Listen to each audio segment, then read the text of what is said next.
me say kung support ninyo marating kung pa. Marating! Kasi ang binigay lang sa akin na re-entry ay another 14 days. Simula ang bilang ngayong araw. Pwede naman sa immigration ulit. Dito, hindi na pwede. Sa immigration kasi Ayaw na nila mag-extend? yes. Lumampas ka lang ng isang oras. Di ba? Kulong ka na. Anyway, ang lahat ng yan ay biyaya ng Diyos. Amen! Diba? Makapagin sa Panginoon. So commitment. Everybody say commitment. Commitment! Kasunduan. Kung saan ka na nakakumit. Yung paglilingkod mo sa Lord, commitment yan eh. Amen. Yung pagbibigay natin ng ikapo, ng pagbibigay natin ng love offering kay Lord, commitment natin yun. Amen! Yung tithing natin, hindi sinabi ng Diyos na, hindi sinadyes ni Lord yun, hindi sinadyes. Yun na sinabi niya talaga. Subukin niyong gawin ito. Amen. Kung hindi ko buksan ang durungawan ng langit. Amen! Amen! Ang nagagawin natin, sabi niya, ibigay ninyo ng buong buo. Amen. Sabi ng Malakay, ibigay ninyo ng buong buo ang inyong mga ikapo at mga handog. O di ba magkaiba? Amen. At kung ginawa ninyo ito, subukan ninyong gawin ito. If I will not open the floodgates of heaven, kung hindi ko buksan ang durungawan ng langit, at ito sa inyo ang kalbitan. Amen. Amen po? That's a commitment. Sa ako may mga pagkakataon dati, yung ikapo ko ay nakapos ako, iramin ko muna to Lord. Hindi ka naman sasabayan ni Lord, inira mo. Sa'yo yun eh. Pera mo yun eh, inira mo. Kaya lang ang problema ko, hindi ko na naibalik.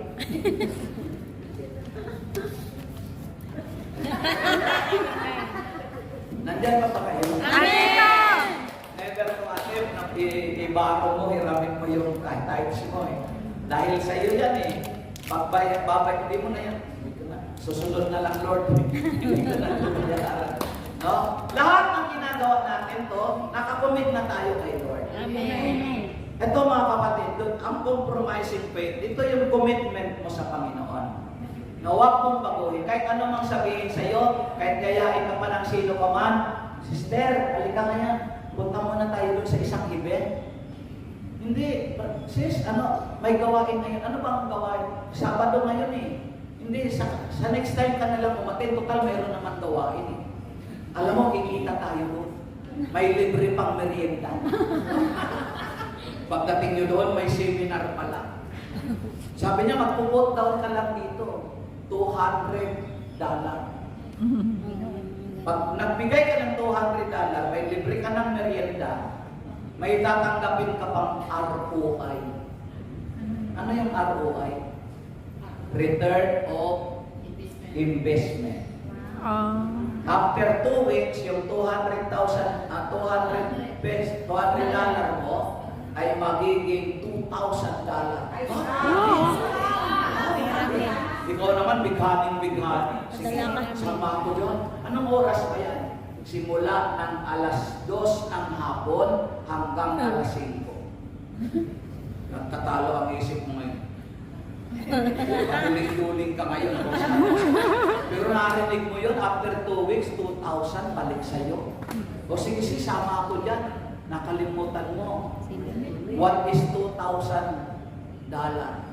Compare sa commitment mo kay Lord. Amen. Walang tapat na naglingkod sa Diyos ang pinabayaan. Amen ba? So, pag tayo ay nasa loob kasama ang Diyos, our boat is not going down. Hindi lulubog ang ating bangka because Jesus is on board. Amen. Gusto niyo mamunlad ang inyong mga tahanan. Amen. Lagi natin kasamang sakay si Jesus. Amen. Mayroon kayo mga nakapundar-pundar na mga negosyo sa Pilipinas. Pakisabi sa inyong mga manager, sa inyong asawa, sa mga nag-manage nito, isakay lagi si Jesus. Amen. Dahil pag pinakay si Jesus, hindi tatagilid ang iyong mga hanap buhay. Amen. Ang mga mumunting hanap buhay, hindi tatagilid. Uunlad ang iyong buhay. Amen ba? Amen. So lahat, pasakayan natin sa Panginoon. Amen. Hayaan mo si Lord na akala mo tulog doon. Sapagkat ang totoo, tayo minsan ang patulog-tulog. Amen. Narinig niyo na ba na nakatulog ba siya? Hindi. Minsan? Natutulog ba ang Diyos?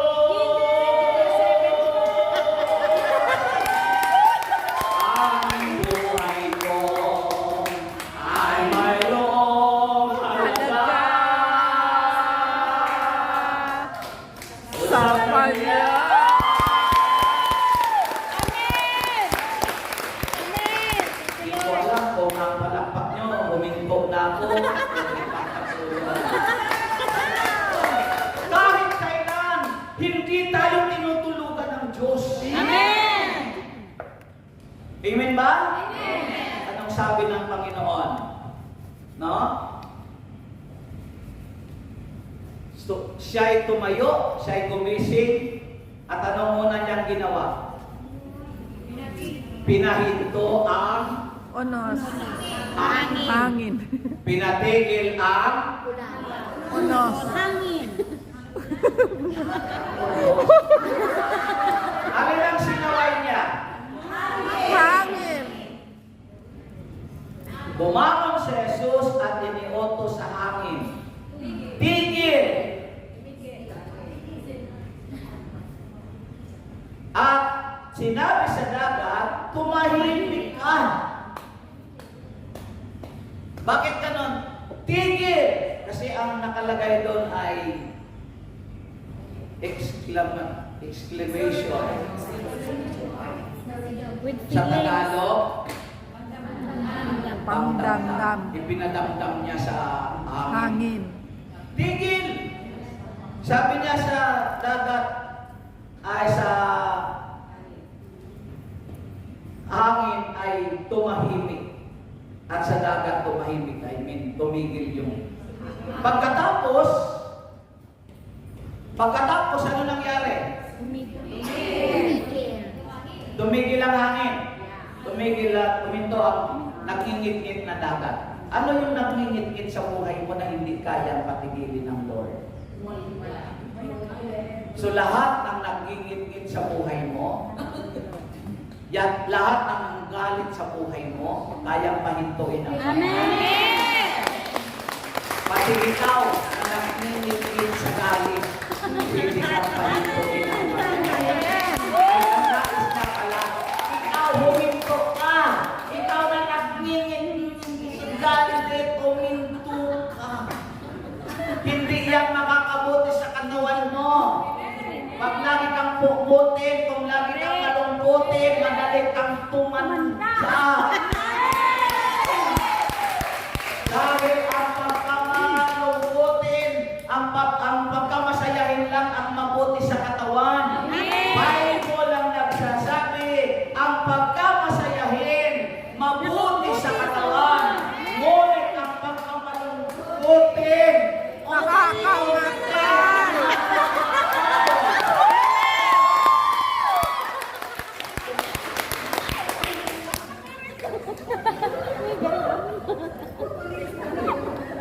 Kaya gusto mong mamatay dahan-dahan, kumpisahan mo ng malungkot na hamon ng damag. Hindi nagsisinungaling ang Bible.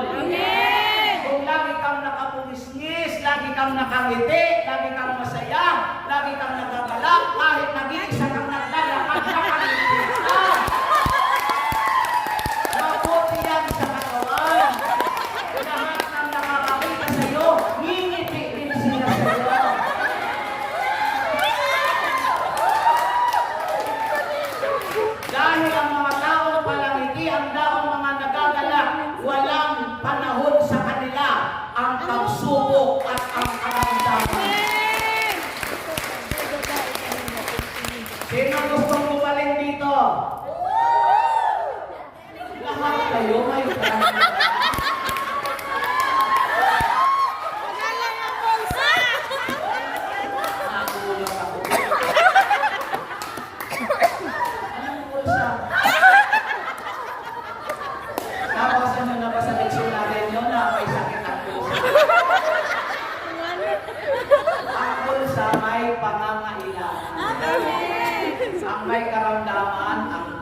Huwag nga kayo napapaniwala ng mga sabi-sabi.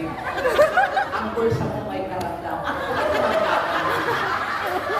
Ay parang naginagawa. Pero ito ang bibig ako. Sa akin magpunta sa Hong Kong, sa Pilipinas, sa Israel, sa Cyprus.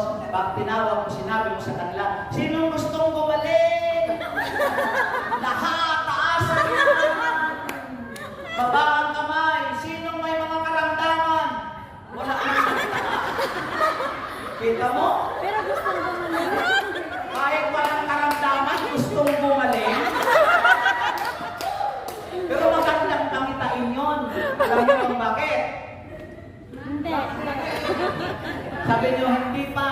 Hindi pa! Kasi, nagtaas ka ng kamay, gusto mo nang gumaling, pero wala kang karamdaman. Paano pa darating ang karamdaman mo? Nauna ka nang gusto mo gumaling.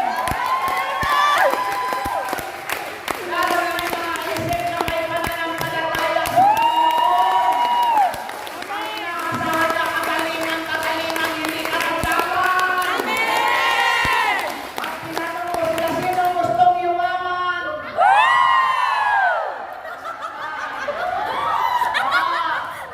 Sino mayaman na?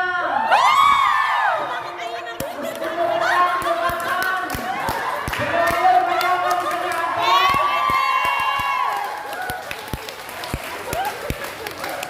Hallelujah. Kulit talaga. Yan ang mga anak ni El Shaddai. Kahit nasa gitna ng unos, kahit mayroon lang mga problema. O siya, taas dito ang kamay ang walang problema. Taas ang kamay. Kayo wala kayong problema? Wala. Lord, tulungan mo ako, Lord. Kayo ngayon ang problema. Dahil walang nabuhay na tao at walang